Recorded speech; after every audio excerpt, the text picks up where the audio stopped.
Petit décryptage de la live session du groupe Janvier qu'on vient de sortir cette semaine avec donc Tom à la guitare, Loïs à la basse et Guy à la batterie. Une live session enregistrée en multicam avec 5 caméras simultanées.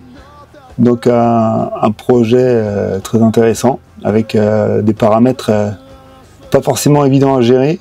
Donc on a 5 plans différents, 3 plans fixes dont celui-là. Ici, 2 deuxièmes plan fixe avec le GH4 ici, monté avec le 1240 Olympus Pro f2.8, donc qui était centré sur Tom.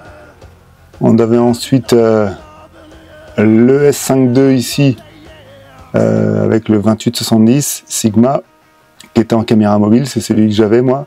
Le GH5 ici, qui était monté sur le Steadicam, avec l'objectif 7.5 l'AOA f2, donc ultra grand angle, équivalent 15 mm sur un plein format.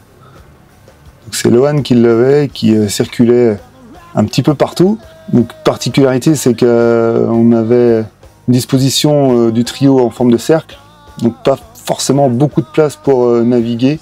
On n'avait pas forcément la possibilité d'aller beaucoup au centre, donc on est resté un petit peu à l'extérieur pour ne pas être trop visible dans les plans fixes et pouvoir en profiter. On voit une colo très orangée, très chaude. C'était voulu par le groupe, avec un côté assez sombre qui colle bien au style rock stoner proposé par ce trio, qui envoie bien. Ici, on est sur le plan du D750 Nikon, donc un ancien réflexe. Donc on voit que la qualité est un petit peu moins bonne, on est sur du 1080p, contrairement aux autres où on est avec du 4K. Donc en termes de dynamique et en termes de débit, on est quand même beaucoup moins élevé également. Donc on voit une petite différence de qualité, même si on arrive encore à sortir des choses intéressantes avec. Mais bon, le plus gros problème, c'est quand même l'étalonnage entre les plans, puisque les 3 Panasonic, c'est quand même assez éloigné de ce que propose les Nikon, et en particulier de cet âge-là. Voilà, ces plans-là qui sont très intéressants.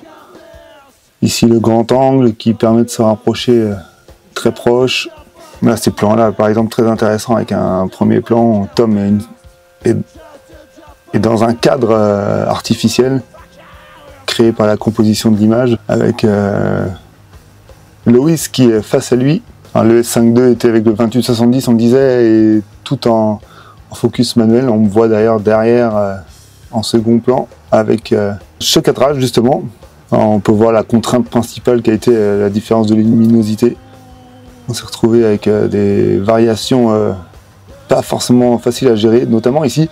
Le GH5 était réglé en ISO automatique, donc il compensait manuellement les différences de luminosité, mais on voit que c'était quand même très compliqué à gérer quand on était face à ces fenêtres tout en haut, qui apportaient énormément de lumière naturelle et qui compliquaient l'histoire pour rendre l'ambiance assez dark, assez sombre à ce plan-là, plan que j'adore, ce type de plan à la hauteur de Guy, le batteur, un petit peu excentré. Voilà pour tous ces plans. Et ici, le 5e plan, on n'en a pas parlé, mais le voici, c'est celui réalisé avec le Nikon D5500.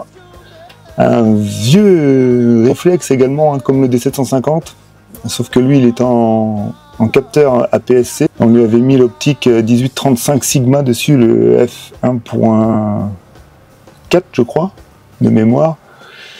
Une super optique.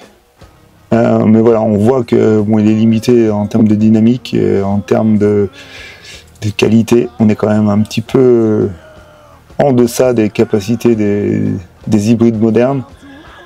Mais il venait là en complément, apporter une petite touche un petit peu différente. Et au final, il est présent sans être trop présent. Et ces couleurs du S5 II, lui à l'opposé, qui est hyper riche en termes d'image, un vrai bijou de technologie.